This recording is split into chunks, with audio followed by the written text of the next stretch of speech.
I mean, Brentford is on farm right now. Tony's on farm. Scoring as much goals as he can before court appearance.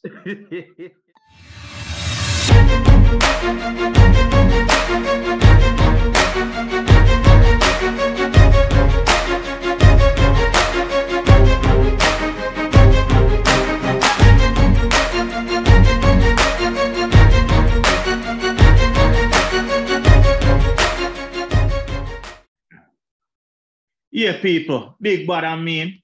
It's another amazing Sunday in the new year. I don't know, I just want to wish everybody who listen a happy new year, full with joy and prosperity. Which is right. Yeah, man. And in the traditional fashion, though, you know, we can't dash a tradition. Azine alongside the one and only JRP. Yeah, people. And for your era, we're happy and bubbly. You know, Arsenal start off the new year, right? Yeah, I make them think we're biased, you know. True. So guess what? Without further ado, we could just jump straight into the week that was, no? Premier League roundup. Yes, sir. Yo, Jeremy, big and serious. Yeah, man. May I worry for West Ham, you know? Miles I get fire? You know, impossible, you know? Mm. Yeah, man, you know, impossible at all. Because now the last show we say, yo, you know, we have confidence that they might come out of the relegation, yeah. But now if you see them get defeat by Brentford, you know, it kind of worrying now.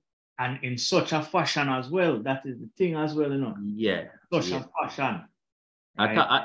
I thought even if they came out of this one with a draw, it would have do them the world a good. Exactly. Because, I mean, Brentford is on farm right now. Tony's on farm. Scoring as much goals as he can before court appearance. Why not? You might put them in. What do you mean? Bag up in them before you get one. You might put in investment them. Yeah, man. Yeah, because you see Brentford in the market for a new striker just in case. Yeah, but question, how long you think him ban might be? Honestly, I'm thinking if it's lenient, maybe 6 months to a year.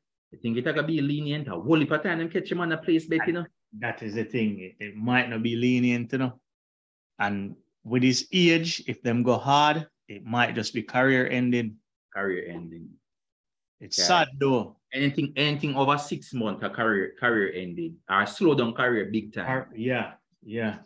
So if him get anything between 2 and 5 year, career ending, man. Yeah, come at 26 right now.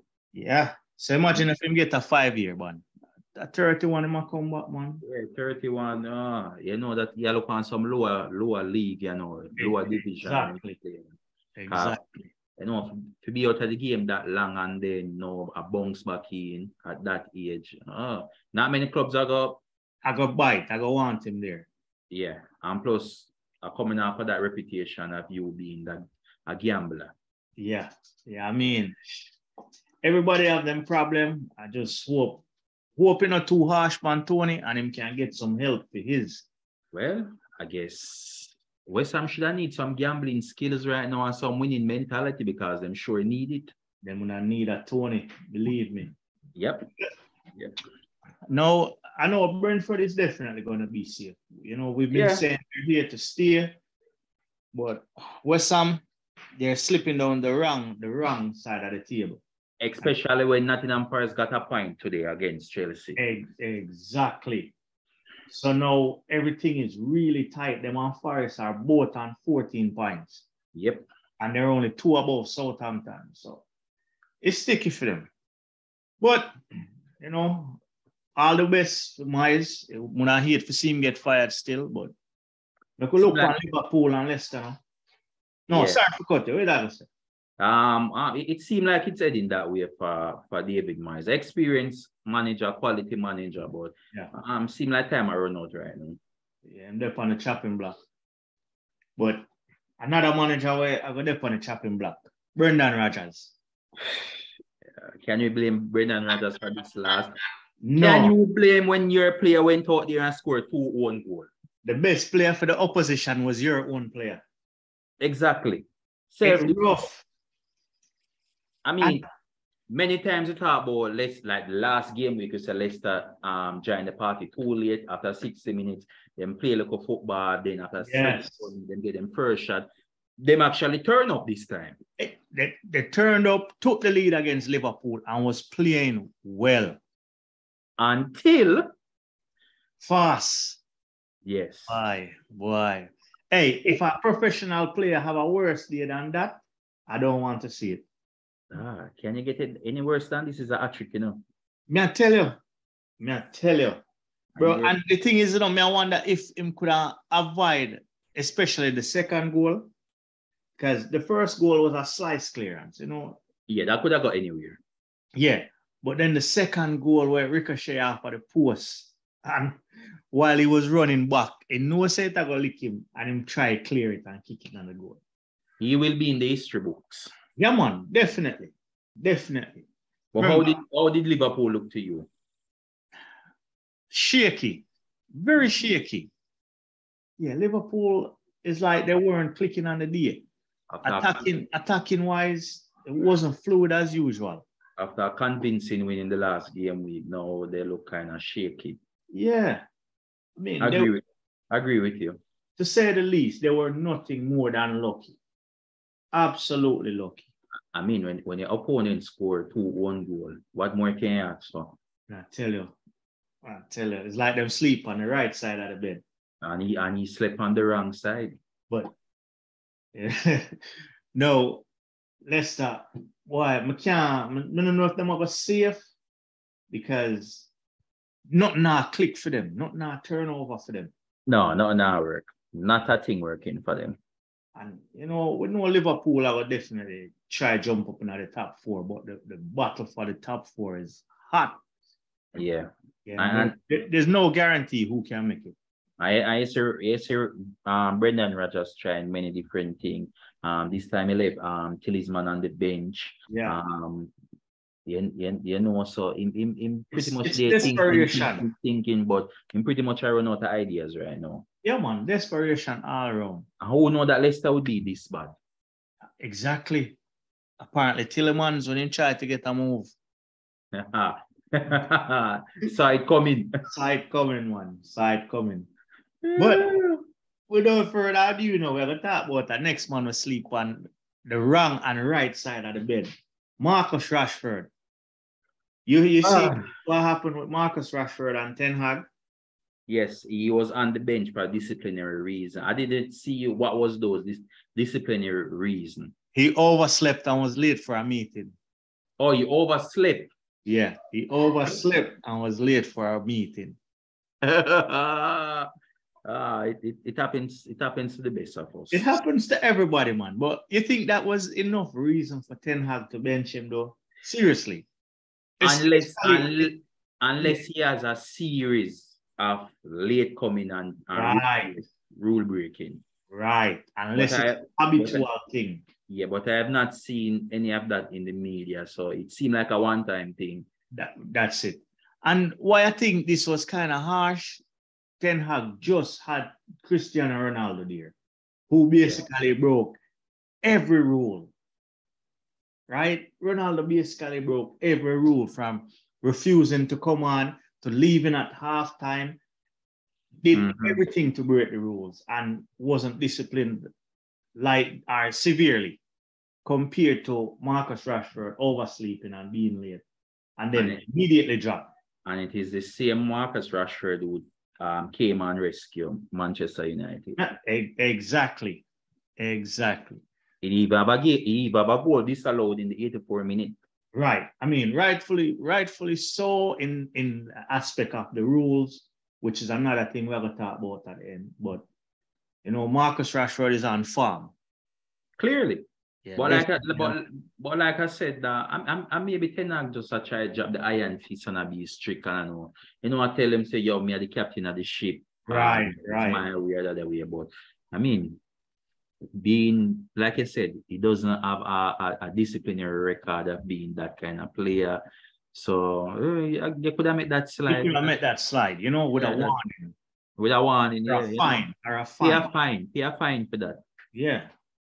I mean, imagine if he came on and wasn't feeling it after being dropped for that. Yeah, I mean, look on Arteta and Aubameyang. Aubameyang Habitual. Yeah, like constantly some series leading up to it to come in late to training, coming late to training, coming late to even match day.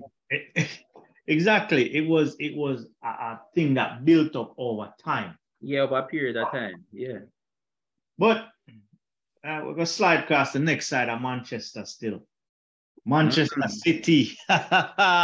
Who would have thought it, right? Who No. would have thought that Everton lose them last 4 matches in every competition? All if you turn up at Manchester City and get a pint. You don't have to link Astra DK to see this one. I mean, I tell you, that one never in the stars at all, or we couldn't see it. No, we could. No, man, come on, man. Everybody that Everton get them face right. At least 4. Yeah. My gosh, but hey, you see what always I say still, Demarai Gray need to stand up for Everton and show him work. What a goal. Yeah, what a goal. Right? That is a goal worthy to win any game, but at least you got a point from the defending champions. Trust me, Zane. A point against City is a whole lot. May I tell you, and as an Arsenal fan, Everton, I have to say thank you. Yes, I mean, this is like a psychological battle now because dropping points at home, right? Yeah. Now when you look at the gap now, and you realize that City now will not have to rely on others around them to slow down Arsenal. I mean, Arsenal, we have what, 7-point lead over them? Yeah, so even if City beat us hypothetically beat us twice. Right, we still have a healthy gap. We still have a lead over them where now they will have to be relying on other teams in the league to say, all right, slow down Arsenal now, and the first one will possibly be Newcastle. Yeah. Well, hopefully, nothing happen for them because I tell you, we can't make City catch you.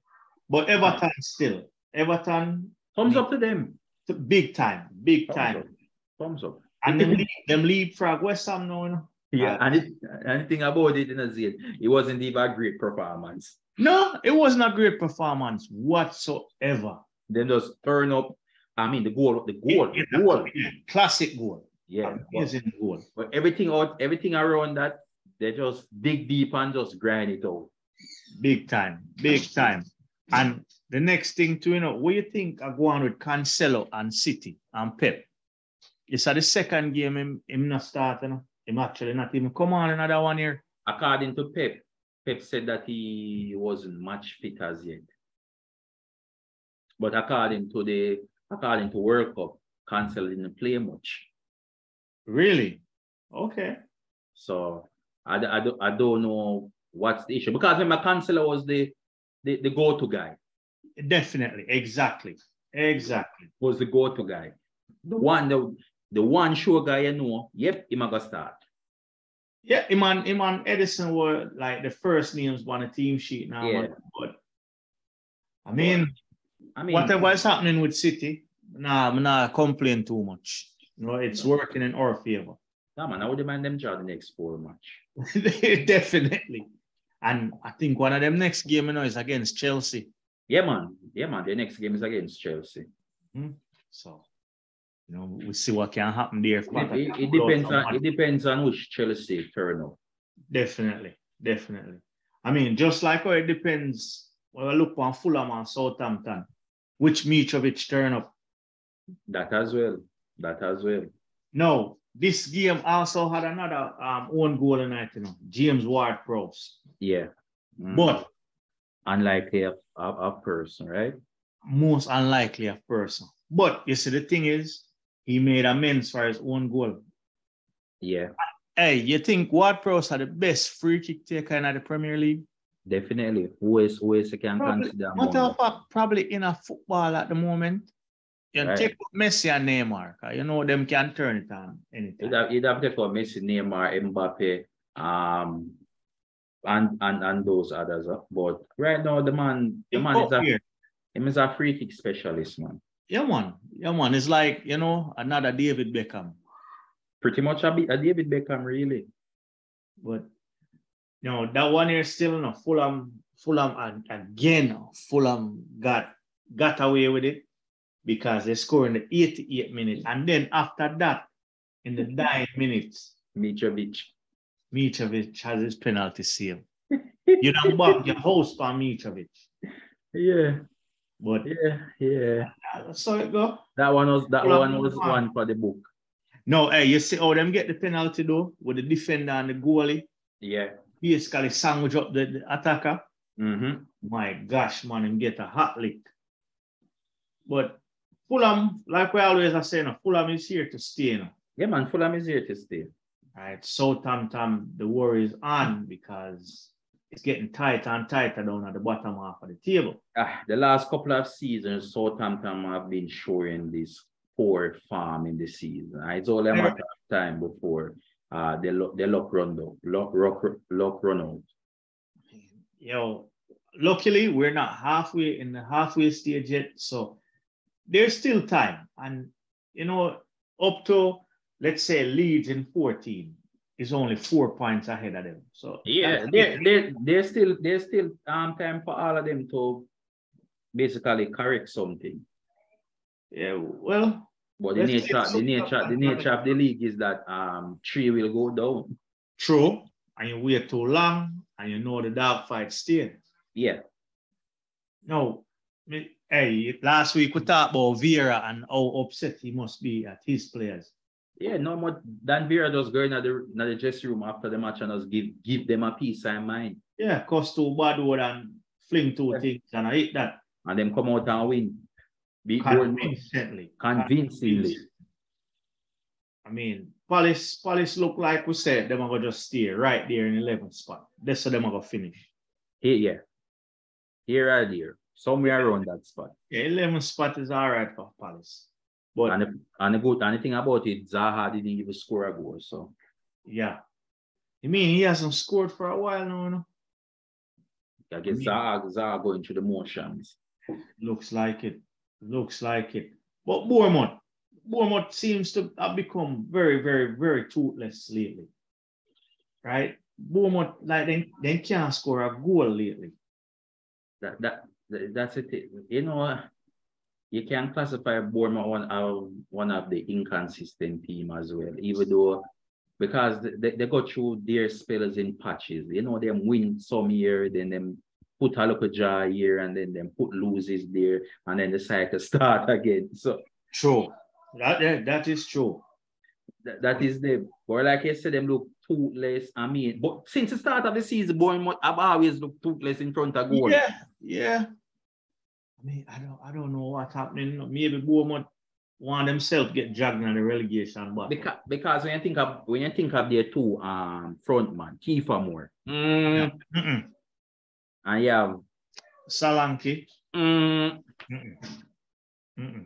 So them two front man questionable, but yeah, and it's not like Kiefer Moore was always this prolific goal scorer. No, none at all. Yeah, he would turn up and get the odd goals here and there, but that's pretty much it.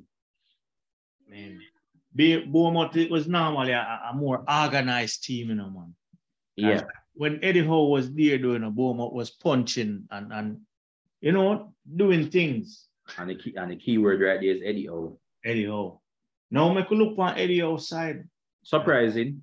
Very surprising. Didn't expect a draw right here. None at all. This is another one that definitely was written in the stars, but we couldn't see it. And especially against inconsistent Leeds as well. And you see, that is the thing. A very inconsistent Leeds. Yeah, so it's not like a Leeds that, you know, we normally expect. Yeah, where would turn up and give you a problem. No. But Leeds did play good. They did.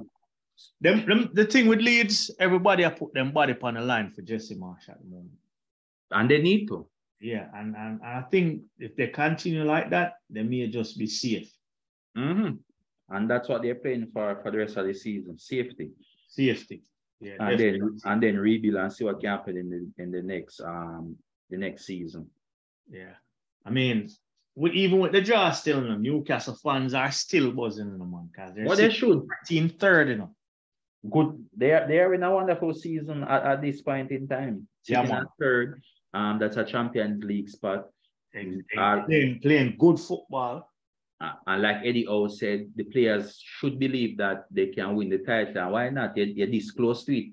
It's not like it's a big gap of 15 or 12 points. Exactly.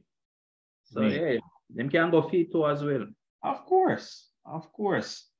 You know, and it's we and them next to, you know. Psychologically, this will do us well because this is a Newcastle that is well, it depends on how you look at it. This is a Newcastle that is coming off a draw. It possibly could very well motivate them more now, right?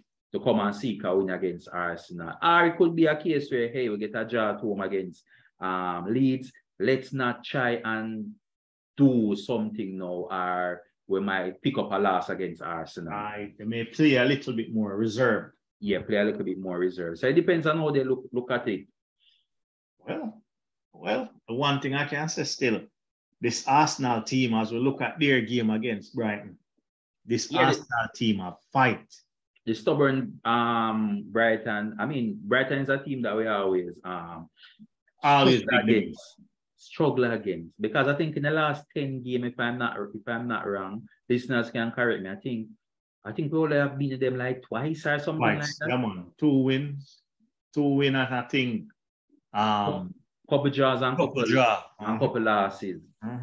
And they were there, and it was the same Brighton that beat us in the League Cup as well this season. It was something like what, 3-0 or 3 something? No, we did score. I think Nketiah scored. Well, I think it was 3-1. Yeah, man. Yeah. Seeing Brighton turn up and turn way over. Yeah, so Brighton is a team that give us problem. Even last season, I think they got the better of us twice or something like that. Yeah. All right. So seeing Brighton where they go around North London and beat up everybody. Yeah, Tottenham, they got points of Chelsea. So getting this result is a step in the right direction, especially against a team like Brighton. What I didn't like now is that around the back now we were careless. Yeah, very careless. We should have wrapped every moment when you look like we're wrapping up this game. Then we'll let them back in. There comes a goal. Yeah. No, in that game still not that VAR decision that worked in our favor. Yes. Again, with the letter of the law, it's the correct decision. But you think the law it's a little bit too harsh, just like with the Marcus Rashford decision. I mean, as an Arsenal man, I'm not complaining. I mean, when you look at it, which way the bias is going to swing now, because that VAR pretty much saved us yesterday. Exactly. Because that VAR decision, killed the game against them. Yeah, kill it. If that goal had stand, how nervous that few minutes, nerve-wracking that be. Yeah, man, definitely. I mean, the game that they know 3-4. No, one thing I can say before we look upon today's games, it's about time we get the rubber VAR. It's about time.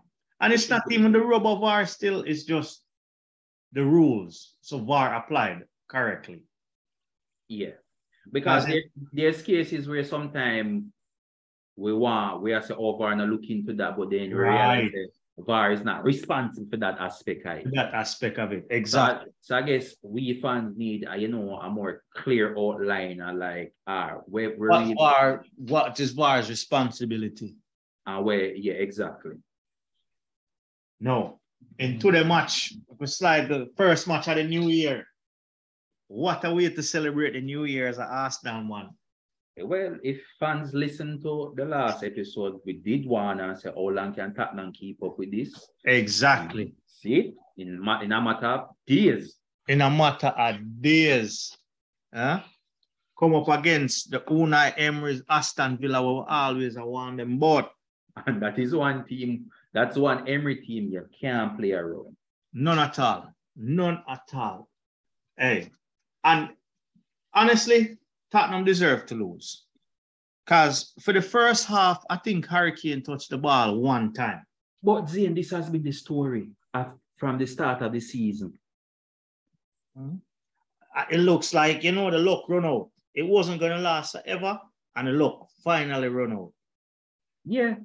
The slow start thing, it's not even a slow start, Exactly, it's not even a slow. It's not even a slow start. It's a start of playing shit in the first half.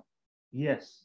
And then sweep the shit in the second half and play a different football. So basically, it's a non-start in the first half then.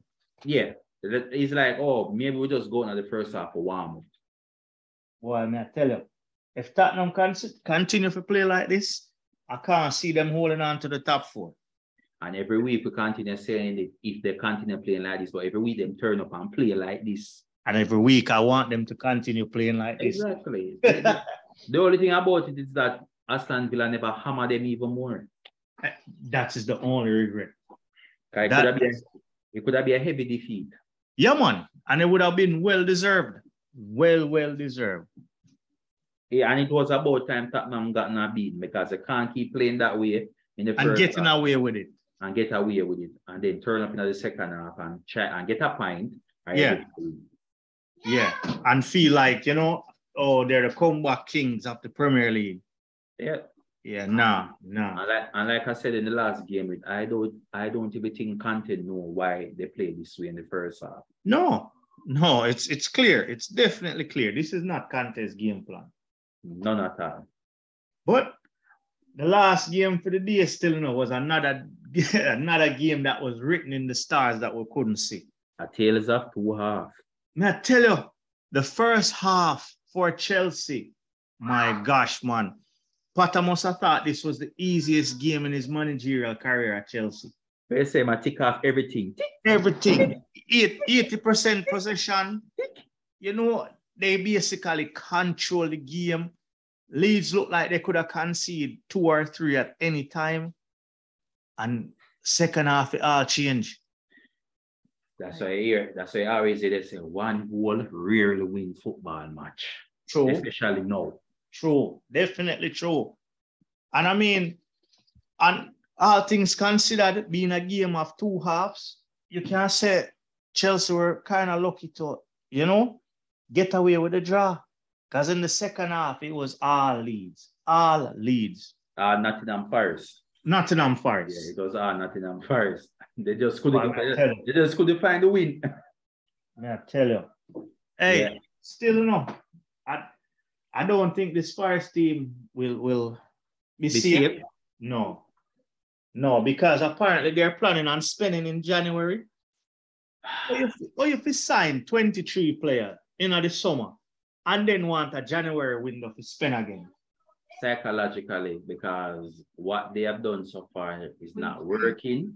So they're pretty much spending more open it word. So it's a thing where they think they can just throw money at the cracks then. Yeah, throw money at the problem. It won't. I don't think it can fix it, honestly. I mean, even if they find a way to this relegation battle and find themselves safe, Zane, and then the next season come around, they can't see them say, they shouldn't even spend. No, yeah, definitely no. They should just use the crap of player that they have and just try and find a system or work for them. Because everybody on that team be just new. Yeah, because if they spend again next year, it's going to be the same problem. You can't continue to chop and change your entire squad every season. And that's what they do. They're throwing money at the problem. Yeah, that don't make no sense. That makes no sense. And you get any coach, any manager in the world, they can go for the world class after the world class. And you basically present them with 23 new players, whether they want to be 20 or whatever. You have to give them time. You have to give them time. Yeah, it's going to be a difficult task. Yeah, and your time should have come in at the pre-season when you have shop and a fix and a play a practice match. Right. And when the season come around, everything just build incrementally, day week by week. But now, you just add more players, you just add. And I think what they're trying to do is that they're using the players hopefully that their experience and their skill set can pull them through. Yes. I think that's definitely what it is. And that is the same reason why they even went for Jesse Lingard. I mean, I think, let's say, in all honesty, I think Jesse Lingard was a bad buy. Bad buy, bad pay, because I might get something like 200 G. Yeah. I mean, how much money does Nottingham Forest have to spend like that? That's why I asked if they have a rich owner. They must have a rich owner, or at least a rich uncle. But like we're saying, they're just throwing money at their problem and hoping it fix. Hoping it fix. Well, I mean, in my opinion, I honestly think they will go down. But let's see. And if they go down, they're going down the expensive team. The most expensive team in the championship. No, and that's the thing. And that's the thing. No, before you even move on, how many of those players they will try and even retain? Yes. I don't think. I honestly think they will either try and move on a lot of those players to recoup some of that money. But who's gonna want to pay for some of those players? For relegated players that didn't even really play in the Premier League that much. Discount price. Yeah, man, everybody must go. Yeah, discount price for the other 3 teams coming up. Well, let's see. But you know the best thing will happen this weekend? All of our rivals, apart from Manchester United, drop points. Yeah, it has been a great way to kick off the new year. Like I said, the fixtures for Manchester United are too good. Oh yeah, they have a great run of fixtures. Because next they have what? Bournemouth coming up. Bournemouth coming up next. Yeah, you can put an XL in Bournemouth column right there. Yeah, man. Well, we think. Yeah, we think. And they say something man them turn over Man. Which the way Man is playing, very unlikely. Very unlikely. No, for the new year, still no, we want everybody to start smash the like button. Don't hesitate, man. Come in, let us know how your team got on. And better yet, make we know how you're ringing the new year. Exactly. Make we know how you're going to fantasy team. Just talk to me and we definitely talk back. Yeah, man, we talk back, reply to everybody, Share some tips, man. Share some tips. That is it. Who do you think is going to get relegated? You think Arsenal will definitely win the league, or City can come back? Oh, boy. Look for that City fighting back. Yeah, man. I see City fighting back, but, fingers crossed. Both fingers crossed. Yeah, with that, people, you don't know, at the last of the real podcast. I wish everybody again prosperous new year. Yes, man. Achieve everything this year. And good up, follow you. All right, people.